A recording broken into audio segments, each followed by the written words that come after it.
Vamos a iniciar como les he explicado de inicio, ¿no?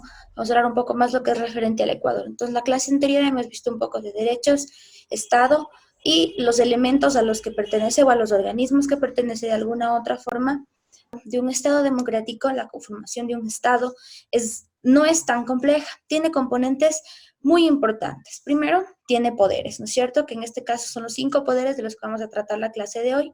Debe tener una población que es imprescindible, tiene que tener un territorio que es al menos al que vamos a gobernar o el territorio que pertenece a un Estado democrático o no. ¿Sí? Entonces, tiene varios componentes y uno de los más importantes en este caso es una ley o una constitución, que eso hace básicamente a un Estado democrático como uno de los más importantes o como un Estado reconocido al menos a nivel de organizaciones más importantes, como la ONU, sí, UNICEF, por ejemplo, que es una organización que se encarga del tratado de niños, y varias organizaciones mundiales que se encuentran, que son partícipes dentro de este sistema, ¿no? De los estados democráticos. Entonces, el día de hoy vamos a hablar sobre lo que son los poderes del Estado, los 5 poderes del Estado ecuatoriano, cuáles son los 3 más importantes o los 3 reconocidos a nivel mundial y cuáles son los 2 últimos creados a partir del año 2008 con la presidencia del señor Rafael Correa, ¿ya?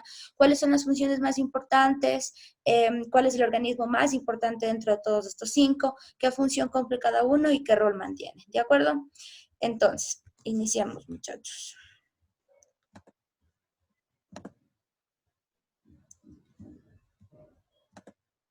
Ya, a ver. Entonces, cuando yo hablo del Ecuador, muchachos, primero tengo que ubicar a un territorio específico en un lugar que pertenezca a este famoso estado, ¿no? Del que vamos a hablar el día de hoy. Entonces, primero se ubica en el noroeste de América del Sur. Entonces, alguna vez yo les preguntaba si ustedes pueden ubicarse, si entienden entre norte, sur, este y oeste, ¿no es cierto? Si yo conozco básicamente cuáles son mis puntos cardinales. Entonces, el Ecuador se encuentra en América del Sur, en la zona noroeste, ¿de acuerdo? Limita entonces con Colombia, ¿ya?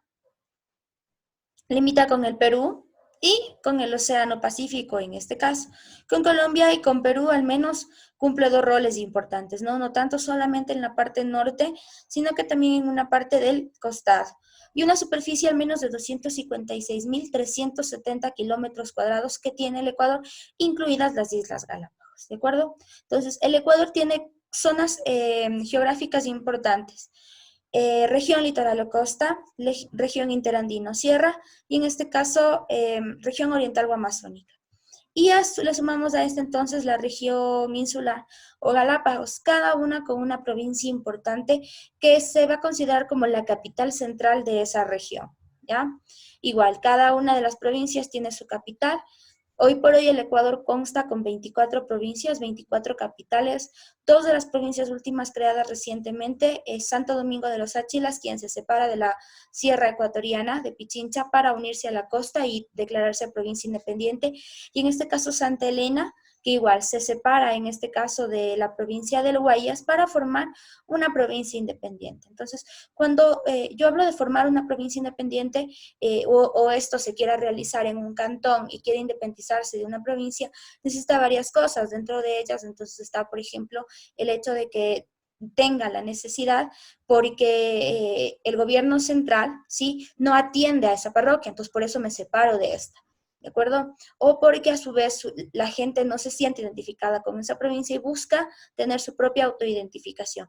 A eso súmele en que cada provincia debe tener, para poder tener este tipo de situaciones que hacen referencia al menos a concebir una nueva provincia, debe tener aspectos culturales, demográficos y sociales. Entonces, con culturales me refiero, por ejemplo, a una actividad trascendental, a un grupo étnico importante, ¿ya? Con aspectos sociales, ¿sí? Me refiero al menos a que tengan algo en común, un general, no solamente una determinada población, sino que algo le una a la gente que puede vivir en ese lugar o que puede ir a radicar en esa provincia nueva, ¿ya? Y la última que les decía, demográficos, que exista obviamente una población determinada. Yo no puedo construir una provincia con 20 personas, con 15 personas, debe haber una población estimada, ¿de acuerdo? Entonces,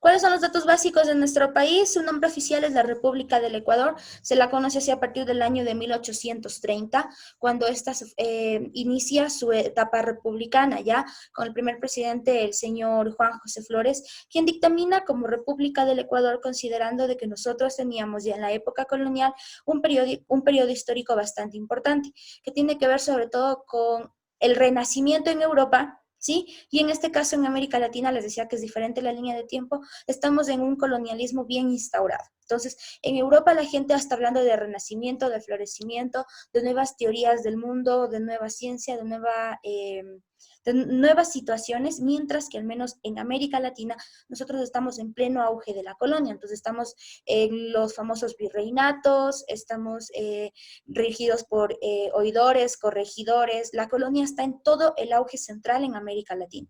Entonces, para esa época viene a nuestro país una famosa comisión, ¿sí? Que tenía por objetivo la medición del planeta, ¿no? Recuerden, del mundo. Entonces, había teorías, ¿no? Se decía que estaba achatada en los polos y ensanchada en la línea equinoccial, y otros decían lo contrario. Había otras personas que aún mantenían esta cuestión de que el planeta no era redondo, sino que tenía otras formas, ¿no? Les he mencionado varias de esas. Entonces, esta comisión viene al Ecuador como punto de eje central para medir. Es por eso que entonces de nuestra línea nace la famosa línea ecuatorial, que es la línea que parte al menos el origen central del mundo, ¿de acuerdo? Entonces, tiene una división administrativa que dice 22 provincias, separando las dos que les había explicado anteriormente, que son las que se encuentran recientemente, ¿de acuerdo? Tiene 12.7 millones de habitantes, considerando en el año 2000. ¿Por qué menciono esta cifra y no menciono la del último censo? Porque acuérdense en que cada cierto tiempo se debe realizar un nuevo censo. Entonces, en el año que viene vamos a tener una nueva actualización. Vuelvo, ¿por qué no he puesto los datos actuales igual? Porque lamentablemente por esta etapa del COVID ahora es bastante difícil tener unas cifras exactas. Sin embargo, si tomo los datos del último censo, podemos hablar de 14 o 15 millones de ecuatorianos, ¿ya? Su capital es Quito.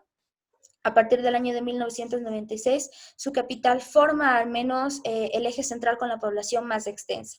De ahí en adelante, la gente cambia su provincia de radicación y se transfiere a la costa, sobre todo por el ámbito económico, ¿ya? Y ahí se encuentra más trabajo.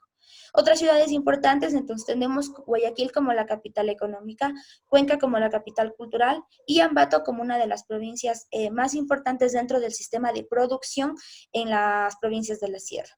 Su moneda hoy por hoy es el dólar estadounidense, la cual tiene por historia, al menos en el año 2000, podemos hablar ya de una dolarización, cuando hablamos del famoso feriado bancario en el gobierno del señor Yamil Mawad, y empezamos a dar un cambio, ¿no? Un cambio rotundo a esta situación de la moneda. Ahora, dato importante, cuando yo hablaba de los gobiernos, cuando se habla de los gobiernos que tiene el Ecuador, podemos hablar de uno en especial, que es el gobierno del señor Abdalá Bucaram.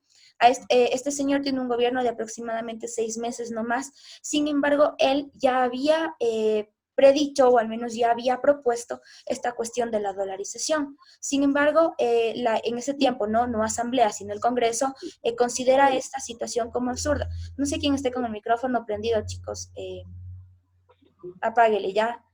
Quien sea que esté con el micrófono prendido. Ya. Entonces, les decía, Abdalá Bucaram propone ya en su tiempo cambiar esta situación, ¿no? Dolarizarnos. Y si lo hubiésemos hecho en la época, estuviéramos incluso mucho mejor. Porque acuérdense que cuando nosotros cambiamos el sucre por el dólar, lo cambiamos por un sistema monetario bastante diferente. Entonces, mucha gente que tenía ahorrado millones de sucres, cuando cambia su moneda al dólar, básicamente se quedó con nada. Cambiar 1 millón de sucres era como cambiar a 5 o 6 dólares. ¿Ya? Entonces, era básicamente un cambio totalmente brusco. ¿Cuándo se da esta situación del señor del gobierno del Yamil Mawad? Se da porque lamentablemente el Ecuador entra en una crisis bastante profunda, ¿sí? Y los bancos deciden declararse en bancarrota. Situación que es similar a lo que podemos tal vez estar viviendo en la actualidad. ¿A qué me refiero con eso? Que hoy por hoy hay mucha gente que se encuentra confinada en casa, ¿verdad? Y que estas personas no pueden acceder a pagar los préstamos que habían hecho. ¿Qué quiere decir? Que el banco no tiene la liquidez constante. ¿no es cierto? Entonces usted hace un préstamo, usted paga y está el dinero constantemente en movimiento. Al no haber trabajo, la industria no produce, obviamente no hay depósitos, no hay empleo, no estoy pagando a mis empleadores, no hay fluidez. Entonces tranquilamente un banco hoy por hoy puede declararse incluso también en bancarrota porque no tiene fluidez económica. Es por eso que un banco, cuando se crea un banco, una cooperativa, esta debe tener un fondo de reserva. Entonces, por ejemplo, cuando yo hablo de la época liberal, del gobierno del señor Eloy Alfaro Delgado, cuando se crean los primeros bancos, ¿sí? Estos bancos tenían una función importante. Si usted daba, no sé, prestaba $1 al cambio, usted tenía que tener 2 en su bolsillo, como quien dice, para tener el respaldo de lo que prestaba y de lo que le debe de quedar. ¿De acuerdo? Ya, bueno. Su idioma hoy por hoy es el español o el castellano y su segundo idioma es el quechua, reconocido sobre todo el quechua andino, a diferencia del quechua amazónico. Ojo, porque el quechua andino y el quechua amazónico, hay una diferencia muy grande. El quechua andino es compartido con muchas provincias, el quechua amazónico no. El quechua amazónico lo hablarán los shuar, los ashuar, ¿sí? Un grupo de los sion, un grupo de los secoya, pero no los va a hablar, por ejemplo, los cofanes, ¿sí? No hablarán los tarominanes, por ejemplo. En el caso de la sierra ecuatoriana, el quechua es hablado generalmente para todos. Y el quechua, sobre todo, es un legado del imperio incaico. ¿Sí? Entonces, este idioma básicamente es la segunda madre oficial, la segunda lengua madre oficial que tiene el Estado ecuatoriano. Su religión mayoritariamente es católica en su 95%. Hoy por hoy manejamos otro tipo de religiones de tinte ortodoxo. Acuérdense además que yo tengo periodos presidenciales importantes en la época republicana del Ecuador. Entonces yo tengo, por ejemplo, una etapa de conservadurismo, en donde la religión católica básicamente era el eje central para que las personas se autodenominen como ciudadanos. ¿A qué me refiero con eso? Por ejemplo, cuando yo hablo del gobierno del señor Gabriel García Moreno, que es uno de los gobiernos más representativos dentro del conservadurismo y uno de los más duros, él promulga en su constitución que para que sea usted ciudadana ecuatoriana, usted debía constar como parte de un régimen católico. ¿De acuerdo? Aparte de eso, tiene varias contradicciones su gobierno, ¿no? Pero está muy apegado a la religión. Entonces, básicamente, a partir del gobierno del señor Eloy Alfaro, nosotros tenemos lo que se conoce como un Estado laico. ¿Qué es eso? Que básicamente el Estado reconoce todas las religiones, el Estado reconoce todo tipo de educación, sea educación regida a la religión o educación regida básicamente a la libertad, ¿no? Entonces, básicamente, el término laicismo hace referencia a esa ruptura, a la ruptura del Estado con la ruptura de la Iglesia. Una ruptura que básicamente, ustedes recordarán, en la época feudal es bastante unida, es bastante compleja. Entonces tomen en cuenta que durante mucho tiempo la religión se encargó no solo de la educación, sino también se encargó de la administración, la política y la sociedad en general. ¿Ya? Hay varios grupos étnicos, en este caso vamos a hablar de dos tipos, chicos. Yo tengo pueblos y tengo nacionalidades. ¿A qué me refiero con pueblos y con nacionalidades? Nacionalidad general global, ¿sí? Y pueblos un minoritario, pero en este caso característico. El uno es netamente cuantitativo y el otro es netamente cualitativo, ¿ya? Cuantitativo cuando puedo contar. Entonces digo nacionalidad mestiza. Entonces no digo que el mestizo vive solamente en una provincia, digo que los mestizos están en todo el Ecuador y los puedo cuantificar, ¿ya? Digo, por ejemplo, entonces, tengo nacionalidades importantes. En este caso tengo los mestizos, que es la más importante, al menos el 75% de la población ecuatoriana. Tengo el mestizo, tengo el indígena, que corresponde a las provincias de la sierra desde el centro sur hacia abajo y todas las provincias de la Amazonía, y al menos 2 y 3 de la costa ecuatoriana, con los Aguay y los Épera.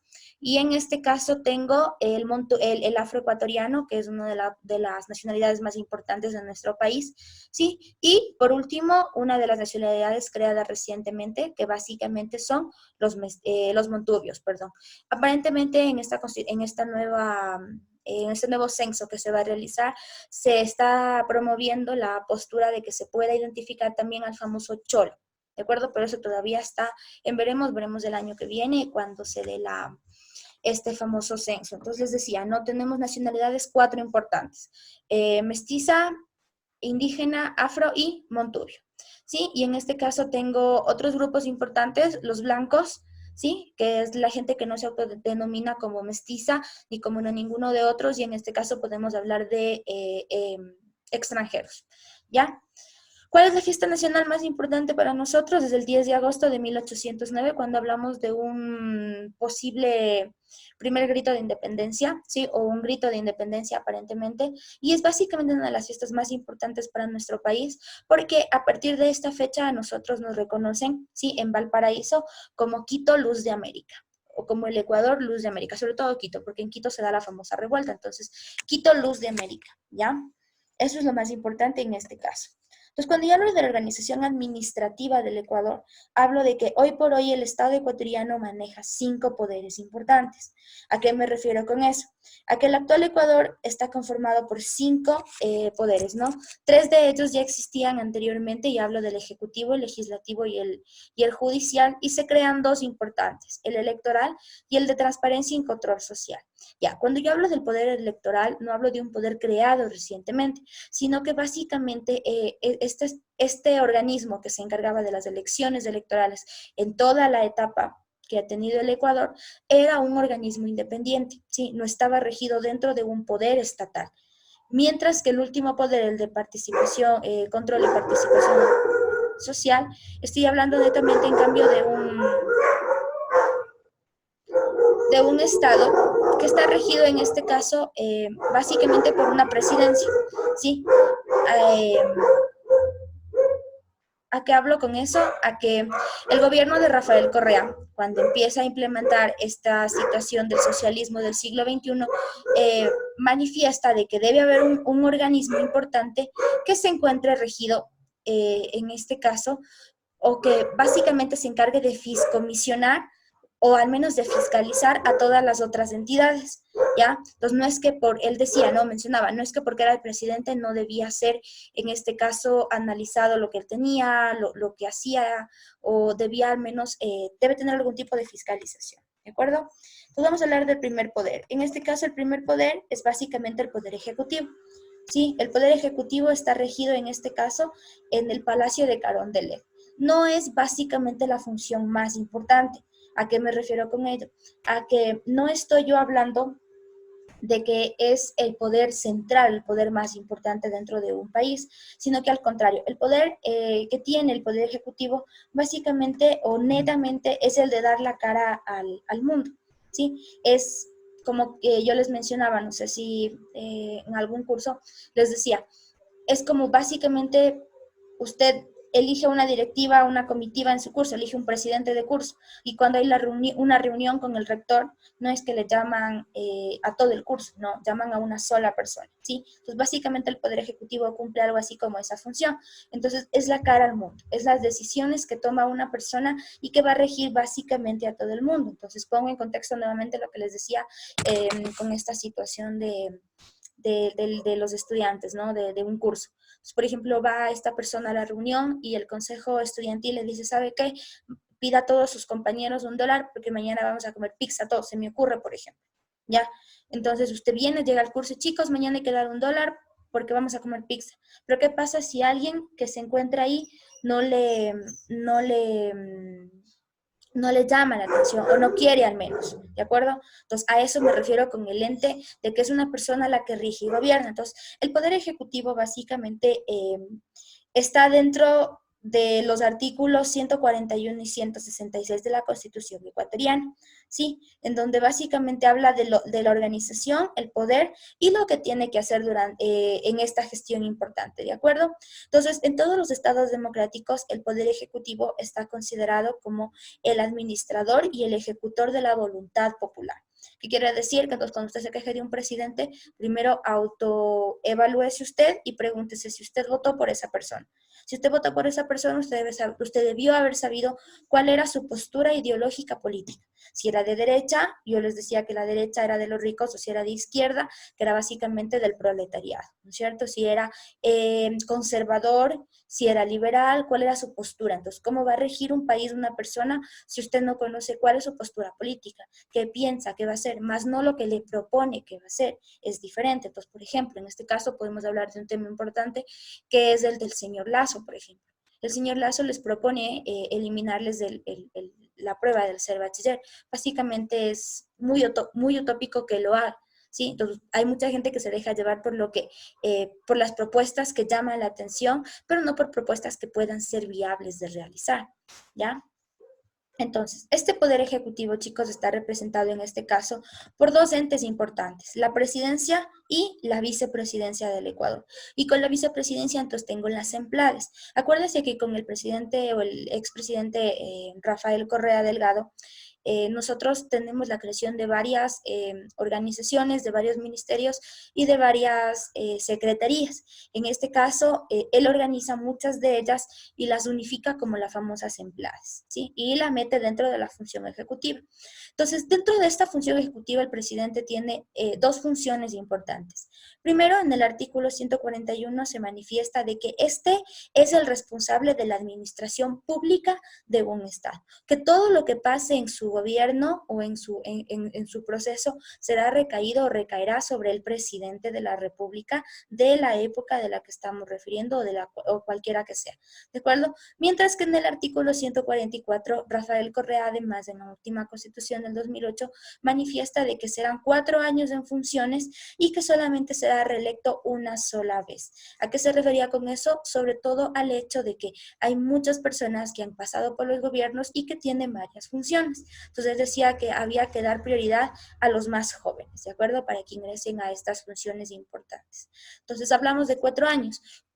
¿Por qué menciono esta situación de 4 años? Porque en constituciones anteriores nosotros podemos hablar incluso de que ya existían periodos hasta al menos los 6 años de gobierno, ¿ya? Entonces, el presidente de la República tiene otra función importante, chicos, y es que básicamente él es el encargado de la famosa cúpula militar y policial. ¿A qué me refiero? Que el presidente de la República es aquel que elige quién va a dirigir estas funciones que también tiene el Estado, que en este caso hablamos de los militares, los policías y la base naval y aérea, ¿de acuerdo? Entonces, es él quien elige básicamente quién va a dirigir estos organismos. Aparte de que se encarga de elegir además los 20 ministros que servirán o que estarán junto a él. Entonces usted no elige ministros, la tropa no elige un comandante o alguien que les dirija, sino que en este caso esto lo hace el presidente de la República. Entonces, ¿cuál es la relación de este ente, de la función ejecutiva, con lo que les acabo de mencionar? Es que, por ejemplo, en el caso de los militares, los policías, al ser esta persona la que se encarga de elegir el representante de esta función, es más fácil llegar a un golpe de Estado.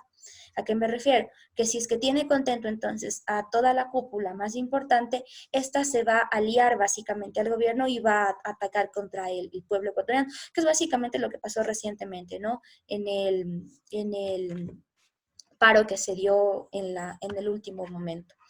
¿Ya? Y les decía además que se encarga de ubicar los principales ministros que tiene el Estado ecuatoriano. Entonces, él puede disponer o poner en este caso de un ministro, sea cual sea, en el tiempo que él requiera. ¿De acuerdo? Entonces, esta función, como les decía, tiene varias cosas. Dentro de ellas, las más importantes dentro de la función ejecutiva, chicos, es dentro de regir, aparte de regir un país, es básicamente mantener la soberanía interna de nuestro país, ¿ya? Se encarga de que no se violente nuestra soberanía, sea internacional como nacional interna. ¿De acuerdo? Voy a la siguiente función entonces. Voy a hablar del famoso poder legislativo. Este poder legislativo, conocido antes como el famoso Congreso Nacional, hoy por hoy se rige o se conoce como la famosa o la nueva Asamblea Constituyente. Se le cambia el nombre básicamente porque el Congreso Nacional tenía varios problemas a resolver. ¿A qué me refiero con eso? A que en muchos gobiernos en muchos gobiernos del Congreso Nacional era considerado básicamente un organismo que lo único que hacía era mantener o hacer circular una famosa mafia, ¿ya? ¿A qué me refiero? Que ahí no había ni ley ni Dios, ¿ya? Hacían lo que querían en ese Congreso. Por ejemplo, puedo mencionar en el gobierno del señor León Febres Cordero, el Congreso, dentro de ese Congreso se pegaban, habían armas, se agredían verbalmente. Entonces, básicamente no era una de las funciones más representativas dentro de un sistema democrático. Así que a partir del año 2008 entonces se cambia como Asamblea Nacional Constituyente, por eso, ¿no? Porque se buscaba que se rija al menos dentro del ámbito de la Constitución. Este poder legislativo, chicos, está ubicado entonces entonces aquí en Quito igual su sede más importante, frente al famoso Hospital Eugenio Espejo, ¿sí? Esta función legislativa maneja una forma diferente de administración. En este caso tengo una presidenta de la Asamblea, ¿sí? Y dos vicepresidentas. Cada una debe ser al menos de un diferente bando o partido político. ¿De acuerdo? Esta presidenta y estas dos vicepresidentas o vicepresidentes, sea cual sea, son elegidos por un periodo de 2 años y ellos sí pueden ser reelectos en el periodo que dura las elecciones. ¿A qué me refiero? Acuérdese que juntamente con el presidente usted elige asambleístas. Entonces usted, dentro de esta función, se pueden ellos sí reelegir una sola vez. ¿De acuerdo? ¿Qué quiere decir? O sea, 2 años y 2 años más. Ahora, para entrar a esta función de la Asamblea Nacional, que era básicamente un tema en debate, usted necesita tener varias funciones importantes, ¿no? Entonces no es tan difícil llegar a ser asambleísta. Tiene que ser mayor de 18 años, ¿ya? Gozar de derechos políticos, ¿a qué me refiero? No tener problemas con la ley ecuatoriana ni con ninguna otra. Tener la ciudadanía ecuatoriana, que es lo más importante. ¿Sí? Es básicamente los 3 elementos fundamentales y obviamente pertenecer a algún partido político que le permita llegar a esas famosas funciones. Entonces, esta función legislativa, chicos, se encarga de varias cosas, ¿de acuerdo? Sin embargo, hoy por hoy es uno de los organismos que maneja 137 asambleístas, que en la actualidad, en la parte verde que ustedes pueden ver en la imagen, se encuentra dividida, ¿no? Ya no hay solamente la famosa Revolución Ciudadana, sino que ahora tengo dos partidos políticos divididos, Alianza País y la Revolución Ciudadana, el uno regido por el exmandatario y en este caso el otro regido por nuestro presidente actual, que es el señor Lenín Moreno, ¿sí? Y en este caso tengo varios otros organismos políticos, dentro de los más populares, en este caso podemos hablar de el famoso partido del MPD, del famoso Partido Social Cristiano, del famoso partido del señor Álvaro Noboa, ¿sí? Entonces, varios partidos políticos que trascendentalmente han estado dentro de esta línea de la política. ¿De acuerdo? Entonces, los asambleístas se eligen de esta manera, chicos. Es al menos uno por cada provincia, varios nacionales, otros por el extranjero. Y cuando hay ciudades que tienen mayor población o que tienen población que sobrepasa lo estimado, en esas ciudades habrán al menos 2 asambleístas que la representen, ¿de acuerdo? Es por ello que hoy por hoy manejamos 137 asambleístas, les mencionaba, que están dentro de este famoso sistema. ¿Qué funciones cumple entonces la función legislativa? Tiene varias funciones, chicos. Sin embargo, la más importante es que la Asamblea Nacional se encarga básicamente de posesionar al presidente y vicepresidente de la República, ¿sí? Entonces, si un presidente no ha pasado por la Asamblea Nacional o no ha sido al menos proclamado o aprobado por la Asamblea, esta presidencia es básicamente nula. ¿Ya? Es por eso que en Venezuela, por un ejemplo, tengo yo dos gobiernos, un gobierno interino, que es del señor Guaidó, y tengo un gobierno aparentemente constitucional, que es el del señor Maduro, pero ninguno de los dos está reconocido, porque al uno lo reconoce la Constitución, pero no ha accedido al menos a tener el poder que merece dentro de la población, y el otro, en cambio, no se encuentra reconocido por la Constitución, pero tiene el poder que amerita dentro de la población. ¿Me hago entender? Entonces, básicamente la función legislativa se encarga de eso. Aparte de ello, la función legislativa además puede desechar a un presidente o a un vicepresidente. ¿A qué me refiero con eso?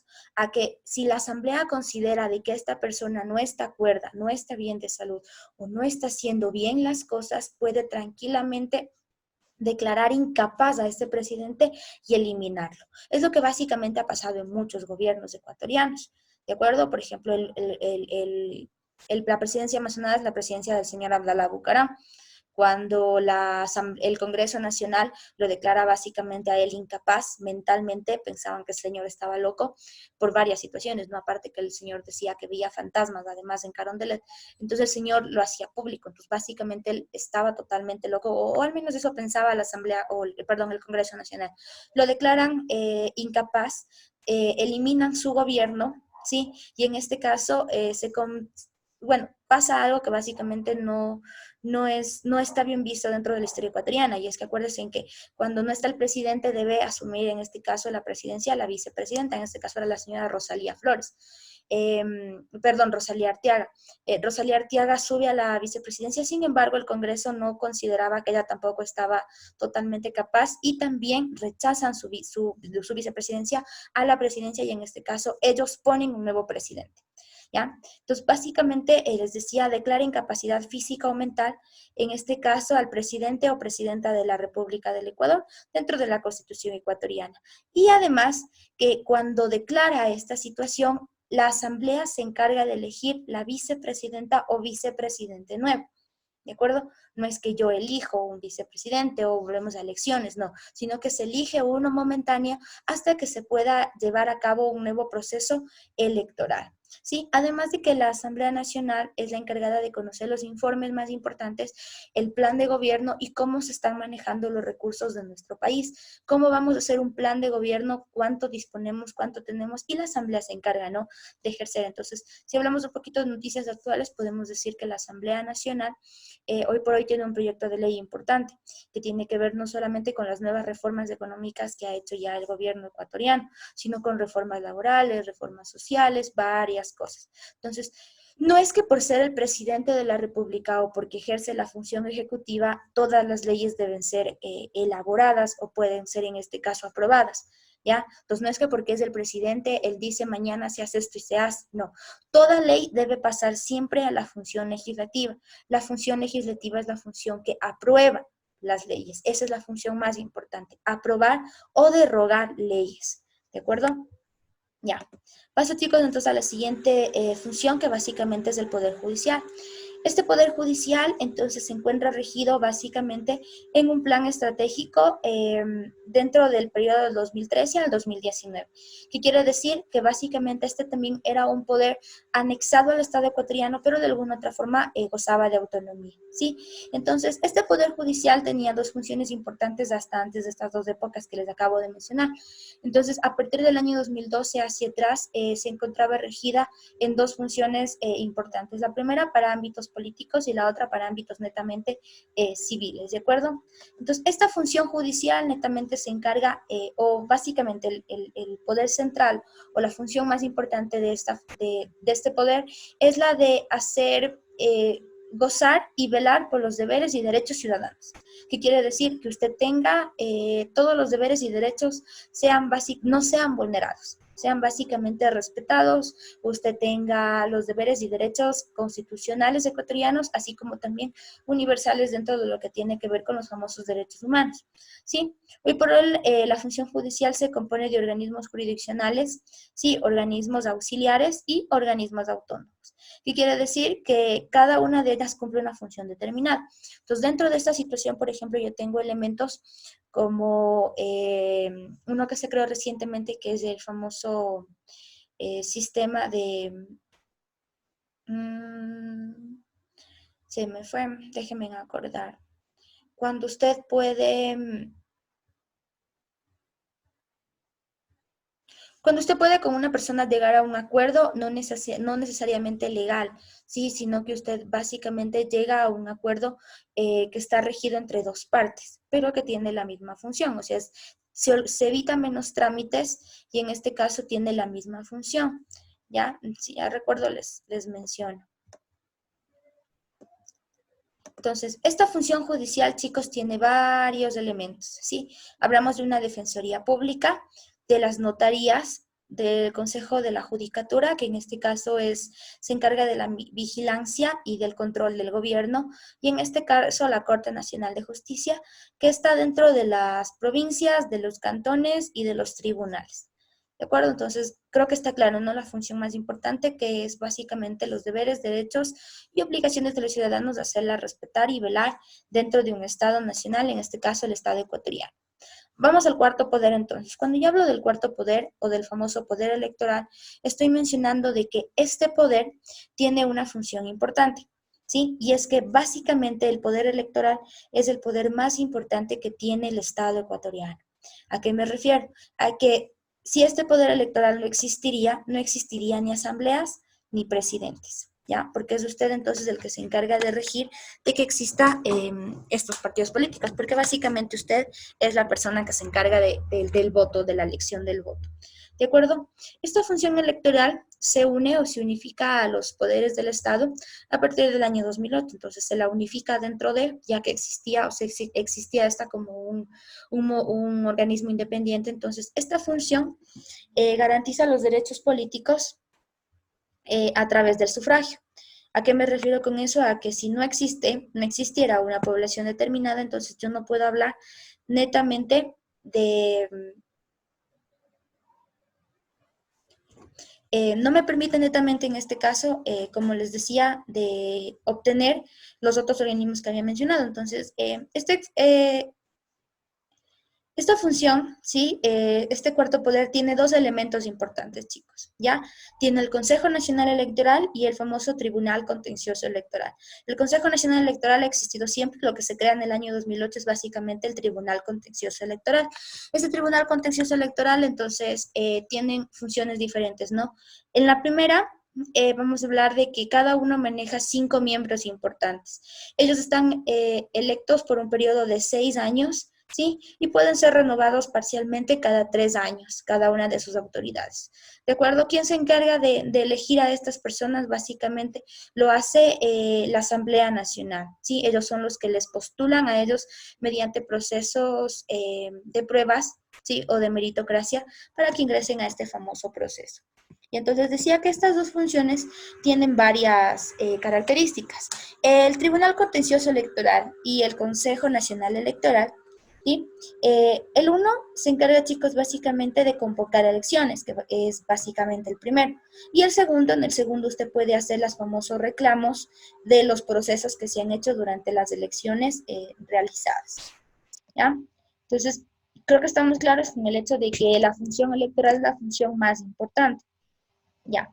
Paso al último poder, que es básicamente el poder ciudadano o el quinto poder, que por hoy se encuentra dentro de un sistema de debate porque se lo quiere eliminar. Entonces, se habla de eliminar este poder porque dice que no tiene ninguna función específica, que no cumple ningún rol importante, que se gasta mucho dinero, bueno, varias situaciones, ¿no? Por las que se quiere eliminar al menos este quinto poder. Sin embargo, esta situación ha hecho que de alguna u otra manera el Estado ecuatoriano tenga a la luz varios procesos anteriores de corrupción que se han manejado durante la época. Entonces, básicamente la función de participación ciudadana, ¿sí? O el quinto poder, es básicamente, como se le denomina, como la voz del pueblo. ¿A qué me refiero con eso? Es que el primer fiscalizador más importante debe ser básicamente el pueblo. Entonces, por ejemplo, se me ocurre, usted quiere saber en qué gastó el presidente de su barrio un dinero que aparentemente el municipio le entregó. Entonces, no le hacen caso en el municipio, no le hace caso a nadie, usted se va a este quinto poder y usted solicita que se fiscalice a esta persona, porque usted considera que esta persona no hizo uso de los bienes públicos de manera correcta. Entonces, básicamente esa es la función más importante, ¿sí? Esta se encuentra conformada al menos por la Defensoría del Pueblo, la Contraloría General del Estado y la Superintendencia.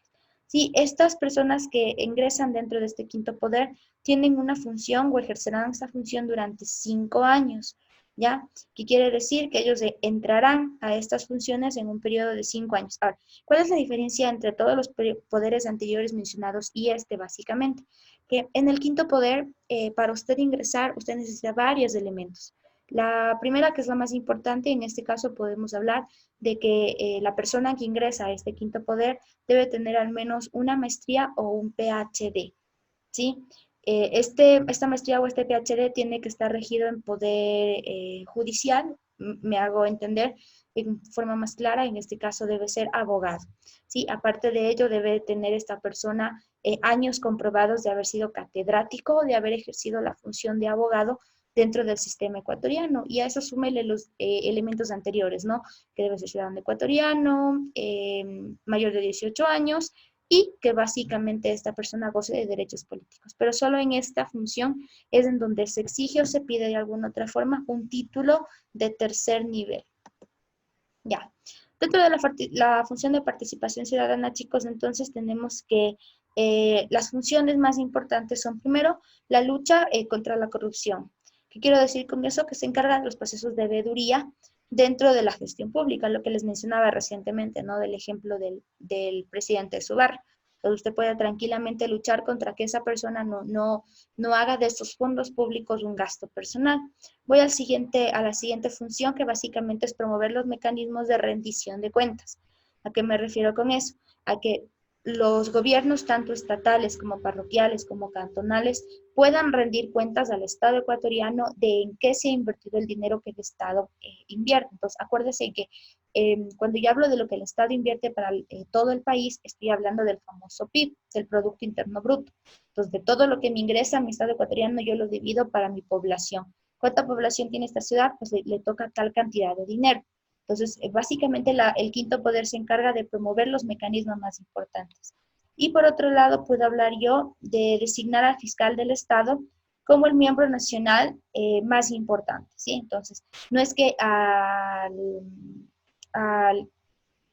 al fiscal general lo ubica una u otra persona, sino que básicamente en este caso lo designa o lo ubica en este poder básicamente la función de participación ciudadana.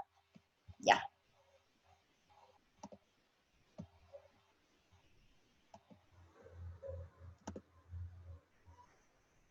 Entonces, a ver chicos, mi pregunta es, ¿alguna duda? ¿Alguna situación que no esté clara dentro de los poderes del Estado?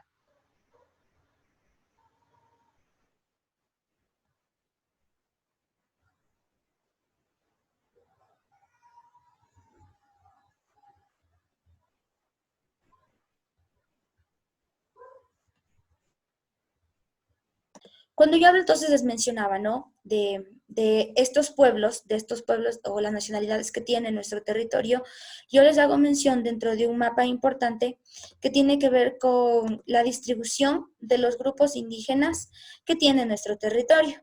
Entonces, básicamente voy a hablar de que en la región amazónica, ¿sí? Yo voy a tener varios grupos dentro de las provincias del Sucumbí, Osnapo, Orellana, Pastaza, Morona y Zamora. ¿Sí? Son varios grupos que están distribuidos dentro generalmente de reservas ecológicas, en el caso de la Amazonía. ¿Por qué en reservas ecológicas? Porque tomen en cuenta que el elemento más importante que se exporta, en este caso eh, de esta región, que es la región oriental, es el petróleo. Entonces, están más propensos a tener problemas dentro de este sistema, ¿no? De tanto naturales como ambientales. Entonces, básicamente, estas comunidades se encuentran hoy por hoy regidas dentro de las famosas reservas naturales que tiene nuestro país. Entonces, voy a hablar, por ejemplo, de varias de estas que tienen incluso relación, sobre todo la de la provincia del Napo, con provincias como Pichincha y Cotopaxi, que son bastante coordinadas dentro de estos procesos que les menciono de las reservas naturales. Tengo en la sierra entonces al menos 28 pueblos indígenas que tienen que ver dentro de la lengua madre que les decía que es el quechua, juntamente con otras. Muchos de ellos tienen que ver igual con su tradición en vestimenta. ¿A qué me refiero? Por ejemplo, en la región interandina, ¿sí? O sierra, nosotros podemos ver que generalmente la vestimenta va a estar regida en ponchos, sombreros y vestimenta generalmente de color blanco, en este caso tanto para hombres como para mujeres, ¿sí? Faldas o faldones bastante largos y en este caso generalmente las alpargatas para muchos de ellos. Cuando yo hablo entonces en este caso de la Amazonía, hablo entonces de grupos que tienen que ver netamente con vestimenta de manera mucho más libre. ¿A qué me refiero? Con textilería bastante simple. Serán en este caso mantas, faldones, telares y en uno que otro caso incluso puedo mencionar yo en este caso, el grupo Guaorani, que es el grupo número 23, que se ubica en la provincia de Pastaza, con el límite en Orellana, puedo mencionar que este grupo básicamente era un grupo no contactado hace mucho tiempo y que su vestimenta estaba regida netamente una libertad, o sea, básicamente ellos no usaban ningún tipo de ropa. ¿De acuerdo? Entonces, muchos de estos grupos, sobre todo de la Amazonía, eran considerados como grupos que eran puedo mencionarlos como grupos similares, incluso los hacían o los comparaban mucho con los caníbales, ¿ya? Entonces pensaban que eran grupos que no estaban aptos para convivir con otro tipo de personas. ¿De acuerdo? Además que a esto se suma el idioma. Cuando hablamos entonces de la provincia de la costa ecuatoriana, yo puedo mencionar algo importante, y es que en la costa ecuatoriana yo tengo un grupo que hace referencia o que representa al menos con mayor profundidad a este sector de la costa ecuatoriana, y es en este caso el afrodescendiente. ¿Cuál es la diferencia entre el afrodescendiente y el afroecuatoriano? Yo hablo de afroecuatoriano cuando hablo de nacionalidad, cuando este afroecuatoriano se encuentra en todo el Ecuador, en cualquier provincia del Ecuador, pero hablo de afrodescendiente cuando este maneja un sistema neto cultural. ¿A qué me refiero? Y les decía, en este caso de la provincia de la costa, es básicamente al negro esmeraldeño, al que está considerado como un afrodescendiente porque tiene un sistema cultural importante. Está regido por un sistema cultural conocido la marimba, por ejemplo, su instrumento musical, su vestimenta son faldones blancos, en el caso de la mujer, en el caso del hombre, pantalón blanco corto, camisa blanca de manga corta, ¿sí? Y en este caso su alimentación más importante, lo que se rige con el verde, y en este caso la cocada, ¿ya? Entonces, es el grupo más importante, más representativo. Entonces, cada una de estas provincias, chicos, tiene un representante importante. En este caso tenemos lo que les mencionaba de la región insular, ¿no? Que básicamente está regida en este caso por la nacionalidad mestiza, que es la población que mayoritariamente yo encuentro en ese territorio. Entonces, el Estado ecuatoriano, chicos, tiene pueblos que lo hacen partícipe de este como uno de los elementos más importantes. ¿De acuerdo? Entonces, ¿cuál va a ser la tarea, chicos, en este caso individual para cada uno de ustedes? Es que usted debe conocer al menos 4 o 5 grupos que se encuentran regidos en el país, porque eso está en su examen, ¿ya? Entonces, por ejemplo, en su examen hay preguntas como grupo étnico ubicado entre la provincia de Los Ríos y Cotopaxi, por ejemplo. Le pone así, ¿no? Grupo étnico ubicado entre la provincia de Los Ríos y Cotopaxi y que tiene por característica, no sé, se me ocurre, un sombrero de una forma particular. Entonces, usted tiene que saber que, por ejemplo, yo tengo en Cotopaxi un determinado grupo étnico, ¿no es cierto? Que en este caso son, por ejemplo, los panzaleos, que es la más importante en la provincia del Cotopaxi. Pero en los ríos yo no tengo más que al menos lo que se conoce como los famosos montubios. No tengo un grupo mucho más representativo. Entonces, si me habla de un sombrero representativo, tengo que yo saber si es de costa o es de sierra, ¿ya? Entonces, por ejemplo, en la costa yo voy a hablar del sombrero montubio, ¿sí? Del sombrero de paja toquilla, mientras que en la sierra yo voy a hablar de sombreros elaborados a base del cuero de un animal, ¿ya? Por eso les menciono, es importante que usted conozca al menos 5 grupos étnicos de las regiones importantes, porque pedirles que se aprendan todos básicamente sería imposible, ¿ya? Pero sí al menos los más importantes. Les decía, por ejemplo, en la provincia de la costa es más fácil el esmeraldeño, en la zona norte, ¿sí? Y en este caso el montubio en provincias como Manabí, Guayas y Santa Elena. A eso súmele, por favor, el chachi y el épera que se encuentran en las provincias de Esmeraldas, ¿sí? Y de Manabí. Y uno de los más importantes en la costa igual es en este caso el sáchila, el que se encuentra en la provincia de Santo Domingo de los Colorados. ¿Ya? En la Sierra Ecuatoriana, entonces yo tengo grupos importantes, en este caso el que usted más debe conocer, o al menos son los más conocidos, son, acuérdese, tengo los cayambis en nuestra provincia, en Pichincha, tengo los otavalos, ¿sí? Tengo además los zaraguros, que son al menos los 3 más conocidos, ¿no? Sobre todo porque tienen una diferencia bastante llamativa en cuanto a su vestimenta. Unos faldones largos, coloridos, en el caso de los otavalos, faldones largos, ¿sí? En 2 tonos, de azul y negro, y en el caso de los zaraguros, lo que les hace llamativos a ellos básicamente es el sombrero, ¿no es cierto? Que tiene que ver con un sombrero similar a las manchas de un animal conocido como la vaca. Y en este caso, en la Amazonía, entonces tengo grupos importantes, ¿no? Les decía, grupos no contactados conocidos por estas situaciones, pero los 2 más importantes son los Shuar y los Ashuar, ¿ya? Que son los que al menos se encuentran en mayor predominio o en mayor porcentaje en estas provincias. Estoy hablando en la provincia de Pastaza y Morona Santiago, que tiene que ver con estas comunidades de aquí. ¿De acuerdo?